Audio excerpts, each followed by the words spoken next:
To all. Previous ക്ലാസ്സിൽ നമ്മൾ E P S എന്താണെന്ന് നോക്കിയിരുന്നു. ഇന്നത്തെ ക്ലാസ്സിൽ നമ്മൾ ഡൈലൂട്ടഡ് ഇ പി എസ്. എന്താണ് ഇ പി എസ് എന്ന് പറഞ്ഞാൽ? Earning per share. എന്തിനാണ് നമ്മൾ ഇ പി എസ് കാൽക്കുലേറ്റ് ചെയ്യുന്നത്? അത് ഒരു കമ്പനിയുടെ പെർഫോമൻസ് മെഷർ ചെയ്യാൻ വേണ്ടിയാണ് നമ്മൾ ഇ പി എസ് കാൽക്കുലേറ്റ് ചെയ്യുന്നത്. അതെവിടെയാണ് ഡിസ്ക്ലോസ് ചെയ്യുന്നത്? It is disclosed on the face of the statement of profit and loss account. Profit and loss account സ്റ്റേറ്റ്മെൻറ്റിലാണ് നമ്മൾ ഏണിംഗ് പെർ ഷെയർ നമ്മൾ ഡിസ്ക്ലോസ് ചെയ്യുന്നത്. അപ്പോൾ ഏണിംഗ് പെർ ഷെയർ എന്തിനാ കാൽക്കുലേറ്റ് ചെയ്യണേ? To measure the performance of a company. നമ്മൾ പിന്നെ അതുപോലെ തന്നെ ഫോർമുല നോക്കിയിരുന്നു ബേസിക് ഇ പി എസ് കാണാനുള്ളത്. ഇതാണ് ബേസിക് ഇ പി എസ് കാണാനുള്ള ഫോർമുല. നമ്മൾ കഴിഞ്ഞ ക്ലാസ്സിൽ നോക്കിയിരുന്നു. Profit or loss attributable to ordinary equity shareholders of the parent entity divided by weighted average number of ordinary shares outstanding during the period. Previous ക്ലാസ്സിൽ നമ്മൾ detail ആയിട്ട് നോക്കിയിട്ടുണ്ട്. ഇന്ന് നമ്മൾ എടുക്കാൻ പോകുന്നത് diluted E P S. E P S എന്ന് പറഞ്ഞാൽ ആ കമ്പനിയുടെ പ്രസൻറ്റ് സിറ്റുവേഷനിൽ ആ കമ്പനിയുടെ പെർഫോമൻസ് എങ്ങനെയുണ്ടെന്ന് മെഷർ ചെയ്യാനാണ് ഇ പി എസ് നമ്മൾ കാൽക്കുലേറ്റ് ചെയ്യുന്നത്. ഡൈലൂട്ടഡ് ഇ പി എസ് എന്ന് പറഞ്ഞിട്ടുണ്ടെങ്കിൽ ഇപ്പം ഫ്യൂച്ചറിൽ ഉണ്ടാവുന്നതിൻ്റെ ബേസിലാണ് നമ്മൾ ഡൈലൂട്ടഡ് ഇ പി എസ് നമ്മൾ കണ്ടുപിടിക്കുന്നത്. അതായത് നമ്മുടെ എല്ലാ ഷെയർസും, അതായത് ഇപ്പോൾ ഒരു അക്കൗണ്ടിങ് ഇയറിൻ്റെ ലാസ്റ്റിൽ ചില സെക്യൂരിറ്റീസിന് കൺവെർട്ടബിൾ ആയിരിക്കില്ല. അറ്റ് പ്രസൻറ്റിൽ അത് കൺവെർട്ടബിൾ ആയിരിക്കില്ല. ബട്ട് ഫ്യൂച്ചറിൽ അത് ഏണിങ്സിനെ അഫക്റ്റ് ചെയ്യും. അങ്ങനത്തെ ടൈപ്പ് സെക്യൂരിറ്റീസിനെയാണ് നമ്മൾ ഡൈലൂട്ടഡ് ഇ പി എസ് എന്ന് പറയുന്നത്. നമുക്ക് നോക്കാം. At the end of the accounting year a company may have some security. ചില സെക്യൂരിറ്റികൾ ഉണ്ടാവും which do not have at present any claim upon the equity earnings. അത് നിലവിലുള്ള ഏണിങ്സിനെ അഫക്റ്റ് ചെയ്യുന്നില്ല. നിലവിൽ നമ്മൾ കാണുന്ന ഏണിങ്സിനെ ഈ സെക്യൂരിറ്റീസ് അഫക്റ്റ് ചെയ്യുന്നില്ല. ബട്ട് എന്നാൽ in the future a claim upon earnings may arise. നിലവിലത്തെ സിറ്റുവേഷനിൽ ആ സെക്യൂരിറ്റീസ് യാതൊരു വിധത്തിലുള്ള ഇഫക്റ്റും ഇ പി എസിൽ വരുത്തുന്നില്ല. പക്ഷേ ഫ്യൂച്ചറിൽ വരുമ്പോൾ ഏണിങ്സിൽ വ്യത്യാസം വരുത്താം. ഫോർ സച്ച് സെക്യൂരിറ്റി ഇപ്പോൾ പറയുകയാണെങ്കിൽ കൺവെർട്ടബിൾ സെക്യൂരിറ്റീസ് ഒരു കാലം കഴിഞ്ഞ് കഴിഞ്ഞാൽ അത് കൺവെർട്ട് ചെയ്യുകയാണെങ്കിൽ പൊട്ടൻഷ്യൽ പ്രിഫറൻസ് ഷെയർസായിട്ട് കൺവെർട്ട് ചെയ്യുമ്പോൾ അത് ഏണിംഗ് പെർ ഷെയറിനെ കുറയ്ക്കും. അപ്പോൾ അത് നമ്മുടെ E P S earning per ഷെയറിൽ ഡിക്രീസ് വരുത്തും. അപ്പോൾ ആ കാര്യങ്ങൾ പ്രസൻറ്റ് സിറ്റുവേഷനിൽ അത് ബാധിക്കുന്നില്ല, പക്ഷേ ഫ്യൂച്ചറിൽ അതിനെ ബാധിക്കും. ഇപ്പോൾ options and warrants etcetera are example of such securities. ഈ ടൈപ്പ് സെക്യൂരിറ്റീസ് പ്രസൻറ്റിൽ E P S earning per share കാണുമ്പോൾ അതിൽ അഫക്റ്റ് ചെയ്യില്ല. പക്ഷേ ഫ്യൂച്ചറിൽ ഇത് ഷെയർസ് ഇൻക്രീസ് ചെയ്യാനും അതുപോലെ തന്നെ ഏണിംഗ് പെർ ഷെയർ കുറയാനും സാധ്യതയുണ്ട്. പൊട്ടൻഷ്യൽ പ്രിഫറൻസ് ഷെയർസ് മാറി അത് പ്രിഫറൻസ് ഷെയർസ് ആകുമ്പോൾ അത് ഷെയർസ് ഇൻക്രീസ് ചെയ്യാനും അതുപോലെ തന്നെ ഏണിംഗ് പെർ ഷെയർ കുറയാനും സാധ്യതയുണ്ട്. These are dilutive potential ordinary shares when convertible instruments are converted in future. ഇപ്പോഴല്ലാട്ടെ, പ്രസൻറ്റ് സിറ്റുവേഷനിൽ നമ്മൾ കാണാൻ മെഷർ ചെയ്യുന്നതാണ് E P S.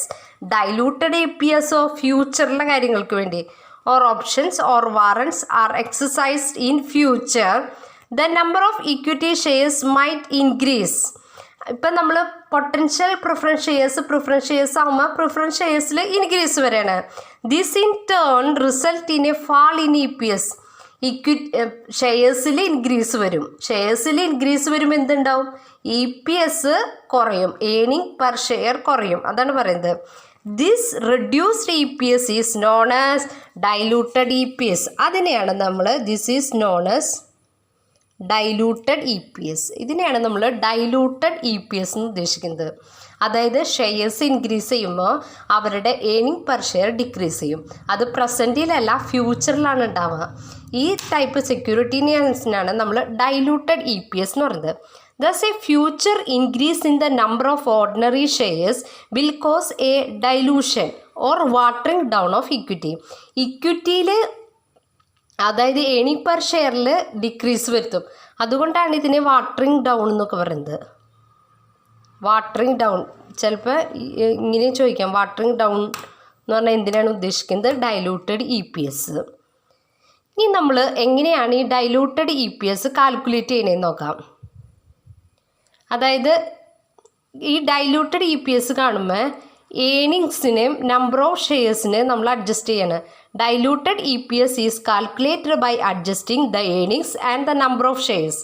ഏണിങ്സിനും number of ഷെയർസിനെയും അഡ്ജസ്റ്റ് ചെയ്താണ് നമ്മൾ ഡൈലൂട്ടഡ് EPS കണ്ടുപിടിക്കുന്നത്. For the effect of dilutive options and dilutive potential ordinary shares.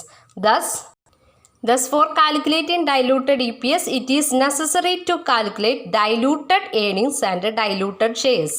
അതായത് ഡൈലൂട്ടഡ് EPS കാണാനായിട്ട് നമ്മൾ 2 ഐറ്റംസ് കണ്ടുപിടിക്കണം. അതായത് ഡൈലൂട്ടഡ് ഏണിങ്സും ഡൈലൂട്ടഡ് ഷെയർസും. ഈ രണ്ടും കണ്ടുപിടിച്ചാൽ മാത്രമേ നമുക്ക് ഡൈലൂട്ടഡ് EPS കണ്ടുപിടിക്കാൻ പറ്റുള്ളൂ. അപ്പോൾ ഡൈലൂട്ടഡ് EPS കണ്ടുപിടിക്കുമ്പോൾ ആദ്യം ഡൈലൂട്ടഡ് ഏണിങ്സ് കാണണം, പിന്നെ ഡൈലൂട്ടഡ് ഷെയർസ് കാണണം. നമുക്ക് ഡൈലൂട്ടഡ് ഏണിങ്സ് എന്താന്ന് നോക്കാം. ഡൈലൂട്ടഡ് ഏണിങ്സിൽ the earnings should be adjust by the after tax effect of the following. നമ്മൾ ഇതൊക്കെ ചെയ്യണം. അതായത് ഇനി dividend on dilutive potential of ordinary shares നമ്മൾ എടുക്കണം. അതായത് ഡിവിഡൻറ്റുകൾ ഉണ്ടെങ്കിൽ അത് നമ്മൾ കൺസിഡർ ചെയ്യണം. Interest recognised in the period for the dilutive potential ordinary shares. Diluted potentially ordinary ഷെയർസിൻ്റെ ഇൻട്രസ്റ്റ് റേറ്റ് നമ്മൾ പ്രോബ്ലം ചെയ്യുമ്പോൾ കൺസിഡർ ചെയ്യണം. ഡിവിഡൻഡ് എടുക്കണം, ഇൻട്രസ്റ്റ് എടുക്കണം. അതുപോലെ തന്നെ any other changes in income that would result from the conversion of the dilutive potential ordinary shares. ആ ടൈമിൽ വരുന്ന എന്തെങ്കിലും ഇൻകത്തിൽ വരുന്ന ചേഞ്ചസ് അതും കൂടി കൺസിഡർ ചെയ്യണം. 3 കാര്യങ്ങൾ: dividend, interest, any other change in income. ഇത്രയും കാര്യങ്ങൾ നമ്മൾ ഡൈലൂട്ടഡ് ഏണിങ്സ് കാണാനായിട്ട് കൺസിഡർ ചെയ്യണം. നെക്സ്റ്റ് ഡൈലൂട്ടഡ് ഷെയർസ് എങ്ങനെ കണ്ടുപിടിക്കാൻ നോക്കാം. For the purpose of calculating diluted EPS, the number of ordinary shares should be adjusted weighted average number of ordinary shares plus weighted average number of ordinary shares. അതായത് weighted average number of ordinary ഷെയർസിൻ്റെ കൂടെ നമ്മൾ weighted average number of ordinary shares that would be issued on the conversion of diluted potential ordinary shares into ordinary shares ആക്കുമ്പോൾ ഉള്ളതും കൂടിയും add ചെയ്ത് കഴിഞ്ഞ് കഴിയുമ്പോൾ നമുക്ക് ഡൈലൂട്ടഡ് ഷെയർസ് കിട്ടും. ക്ലിയർ ആയില്ലേ? ഇനി നമുക്ക് അടുത്ത പ്രോബ്ലത്തിലേക്ക് നോക്കാം. അപ്പം നമുക്ക് ആഫ്റ്റർ കാൽക്കുലേറ്റിംഗ് ഡൈലൂട്ടഡ് ഏണിങ്സും ഡൈലൂട്ടഡ് ഷെയർസും കണ്ടുപിടിച്ച് കഴിഞ്ഞാൽ നമുക്ക് പിന്നെ എന്ത് കണ്ടുപിടിക്കാൻ പറ്റും? Diluted EPS.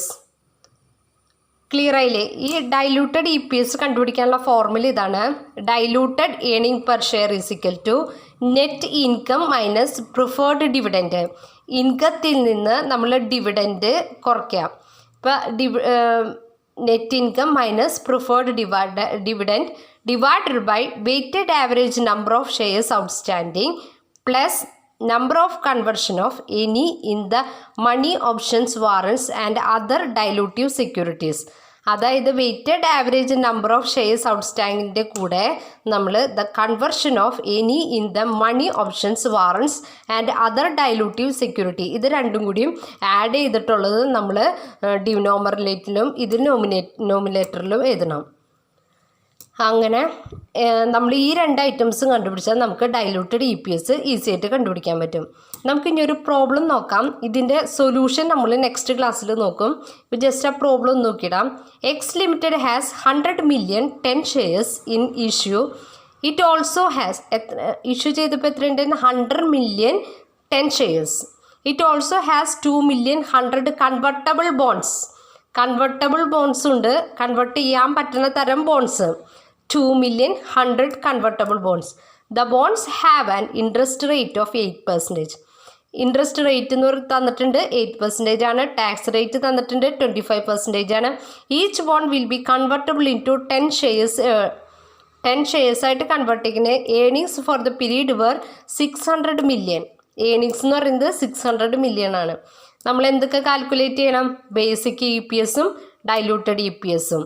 ഈ പ്രോബ്ലം നോട്ടിലേക്ക് എഴുതിയെടുത്തിട്ട് നെക്സ്റ്റ് ക്ലാസ്സിൽ നമുക്ക് ഡീറ്റെയിൽ ആയിട്ട് നോക്കാം. Okay, thank you.